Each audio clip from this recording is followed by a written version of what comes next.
You can become a leader even if no one has given you that right. Without an office, without a team, without a status, but with the power of influence that changes other people's lives. How is that possible?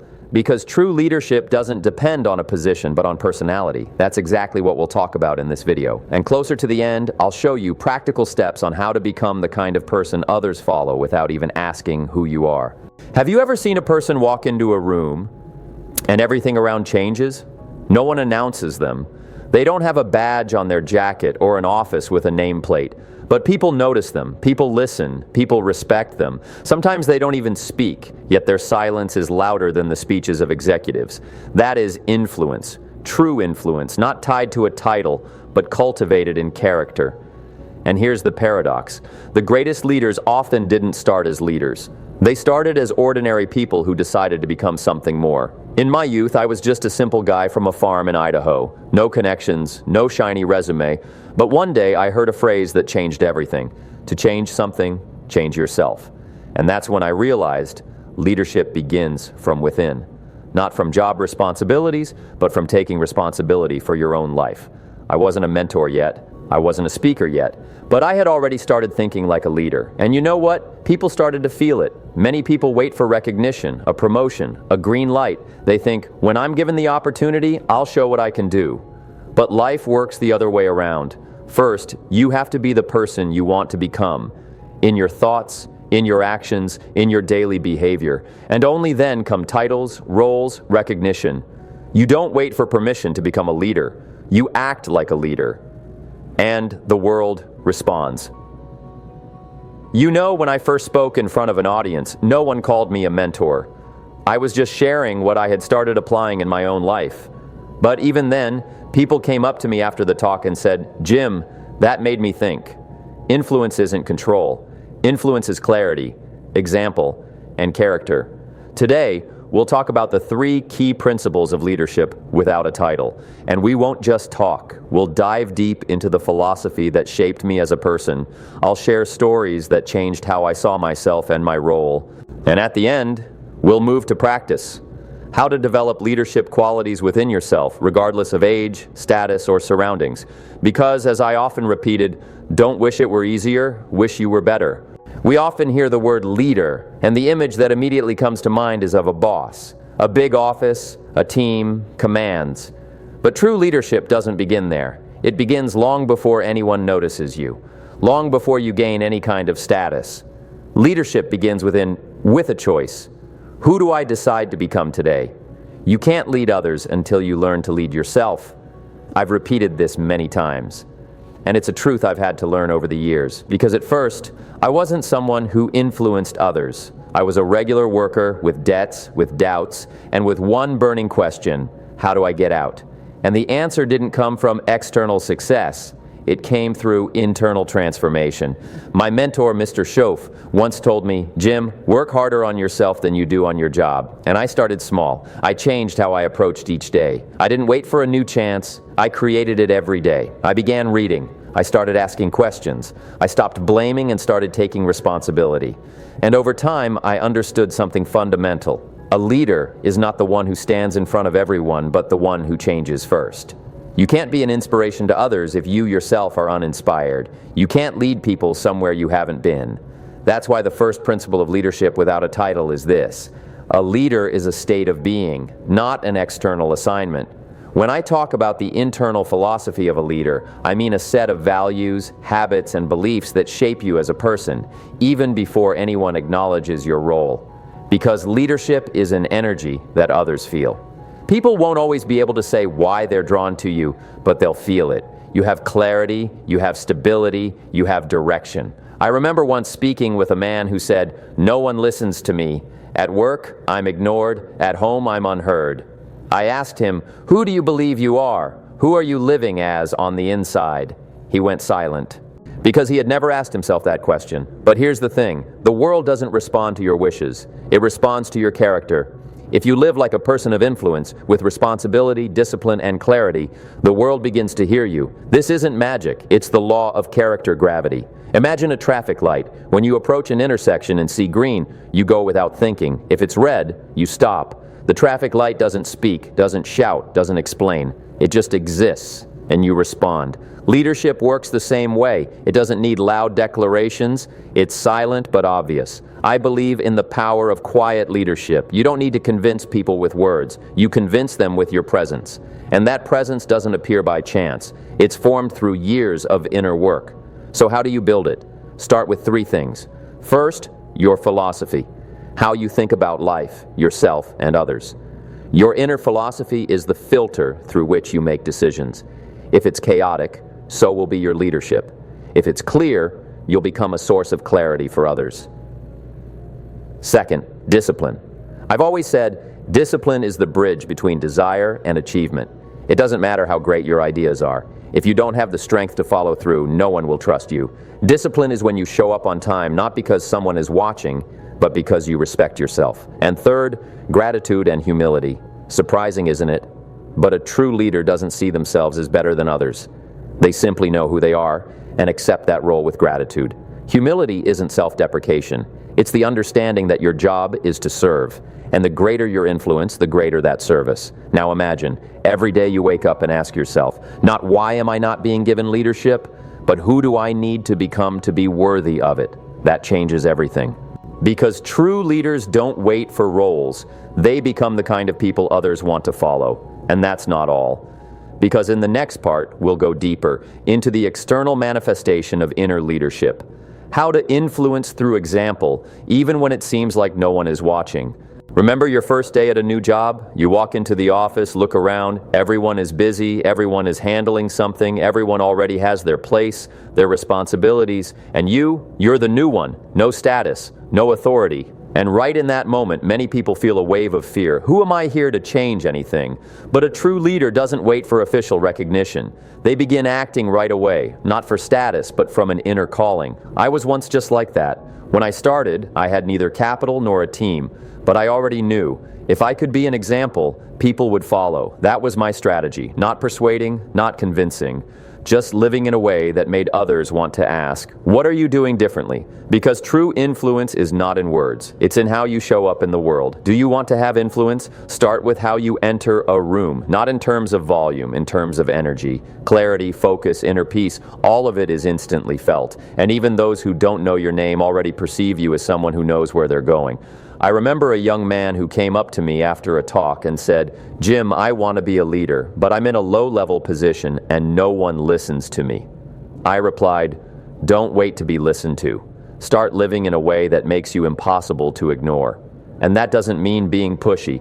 It means becoming the embodiment of values that are lacking around you. Look at those who influence silently. They're the ones who work with dedication even when no one praises them. The ones who keep their word even when they could easily break it. The ones who treat others with respect, even if those people can't return the favor. That's what builds authority. Influence is a byproduct of maturity, but how do you cultivate that influence daily without recognition, a title, or a microphone? Here are a few philosophies that shaped my path. First, be a model, not a judge. People don't change under pressure. They change through inspiration. And if you want to be followed, be worth following. Live by the principles you preach, because every time you say one thing and do another, your credibility fades. Second, serve, don't dominate. Many confuse leadership with control, but in truth, the greatest influence belongs to those who serve. When you help someone with no benefit, no show, it changes not just them, but you too. Service is the highest form of leadership. I've always believed that, and it always worked. I remember once helping a colleague with a simple report. It cost me nothing, but later he said, that's when I realized you don't just talk about values, you live them. That's what leaves a mark. Third, communicate as if you're already leading, not from above, but from a place of value. I always said, don't look for ways to impress, look for ways to uplift. If your presence makes people better, they will seek you out. They will listen. Even if not immediately, even if not out loud. Now imagine, you're not a manager, but you're the first to arrive at the office. You don't have signing authority, but you always keep your promises. You're not on stage, but your eyes reflect confidence, your actions consistency. How long do you think it takes before people start taking you seriously? often not long at all, because people aren't blind. They see who is living genuinely, and that's where the magic begins. You create influence before you ever have power, and when power does come, it doesn't change you. It simply amplifies who you've already become. Think of the story of Edwin Barnes. He had no money, no education, but he had a vision to become Edison's partner. And even though he was given the simplest job at first, he did it as if he were already a co-owner. In the end, Edison entrusted him with a major project, because Barnes' influence began long before he had any official status. All of this comes down to a simple truth. You are your influence. And you create it every day, even when it feels like no one is watching. And remember, this isn't the end. Because in the next section, we'll dive into the leader's personal transformation, how to change yourself so deeply that you never go back to your former self. Ready for that inner leap? Then let's move forward. Each of us has two versions, the one we are now and the one we can become. And there's no abyss between them, just a decision, a daily one, sometimes painful, sometimes barely noticeable. But it is the main difference between those who stayed in the shadows and those who began to shine without the need for spotlights. I realized this when I hit rock bottom, with an empty wallet, a pile of excuses, and a deep feeling that life was simply passing me by. And if it weren't for a meeting with someone who challenged me to change instead of complain, I might have stayed exactly where I was. My mentor told me, "Jim, you have to become someone you respect." And that became a turning point. Because as long as we try to be someone for others, we lose. But the moment we choose to be real with ourselves, we start to win at life. True leadership doesn't begin with leading others. It begins with finally stopping the escape from yourself. Stopping the lie that we're not ready, that we'll start someday, that we first need confidence, resources, time. Number what you need first is one thing: inner honesty. Because a leader is someone who looks truth in the eye and says, "I will recreate myself, even if I have to give up everything old." Now here's an important question. Who are you without your old habits, without fear, without the victim mindset? Who are you if you stop living based on others' opinions? Are you ready to take responsibility for every "I didn't make it, I couldn't, they didn't let me," and never say them again? Because here's the truth. Your old version is not your home. It's just a temporary stop. And as long as you find it comfortable, you won't take flight. You'll feel safe. But safe doesn't mean happy, and it definitely doesn't mean influential. Transformation isn't a one-time event, it's a process. It's when you build a new habit every day to replace the old, when you learn to stay silent instead of complaining, when you read instead of scrolling, when you ask questions instead of defending your opinion, when, instead of waiting for better times, you become better now. I can't count how many times I've had to start over, but every time I knew I wouldn't go back. I might fall, but I wouldn't regress. I might pause, but I wouldn't give up. Because leadership isn't about being flawless. It's about rising faster than before. Let me share a story. Once I was leading a seminar for people who already had experience, positions, status. One man, the director of a large company, came up and said, "I'm listening to you, Jim, but this isn't about me. I've already built everything." I looked at him and replied, "If you're still breathing, you're still building."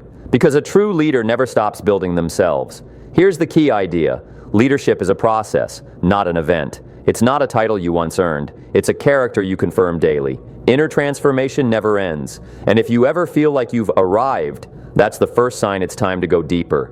Changing yourself is scary. Staying the same is scarier, because the cost of not changing is disappointment. And the cost of effort is respect for yourself, and eventually from others.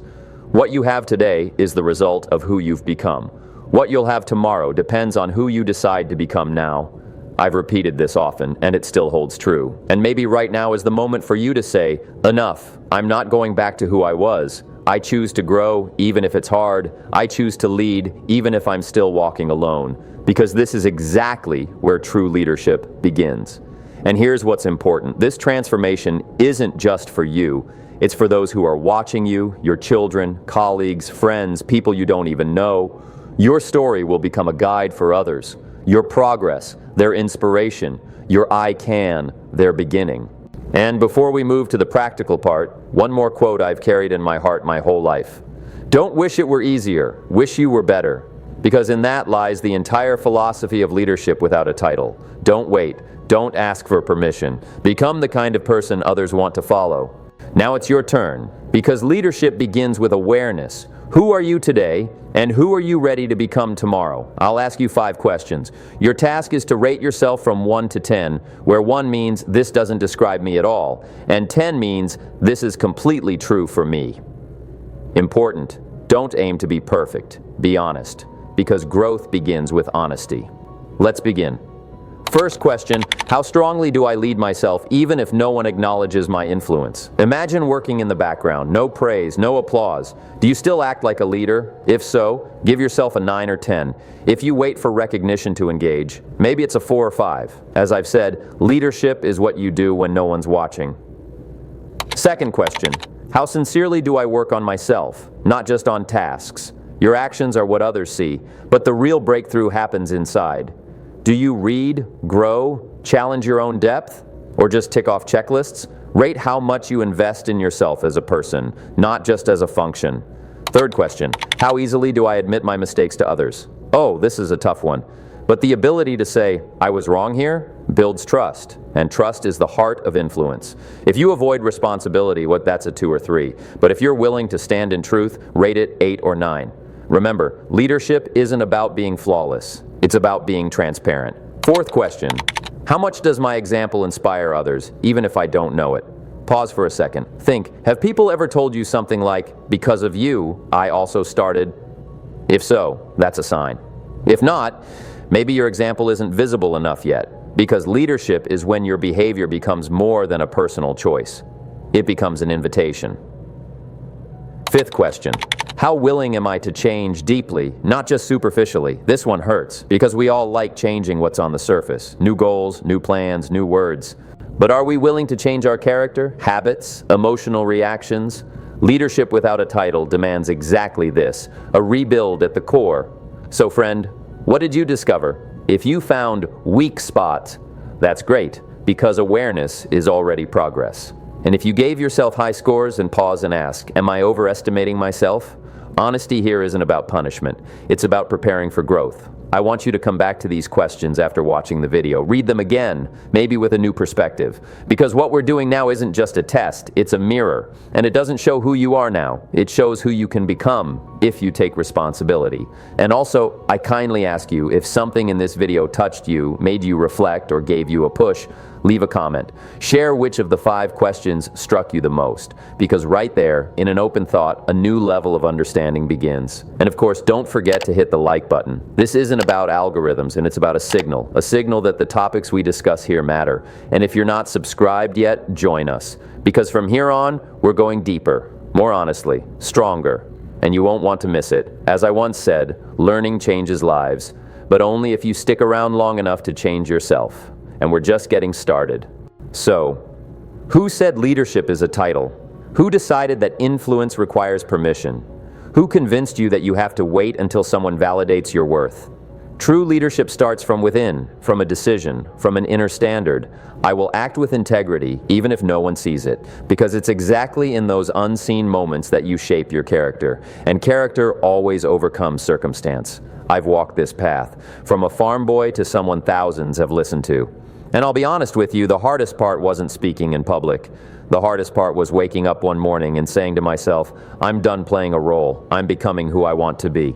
And if today you felt something like that, if something inside you shifted even a little, don't ignore it. Thoughts without action fade quickly, but actions, even small ones, change everything. You can be the person others call a leader, even before they realize it themselves. You can be the one whose example transforms a family, a team, a city, and all of it, without noise, without a title, without approval, simply because you chose to be light, not shadow. And finally, one of my favorite phrases that I've repeated to myself for years, don't be afraid to start small. Be afraid to stay small because you lacked the courage to change. I'll leave you with that, and remember, we'll meet again. Because the path of a true leader is long, honest, and incredibly beautiful, and you're already on it. See you soon.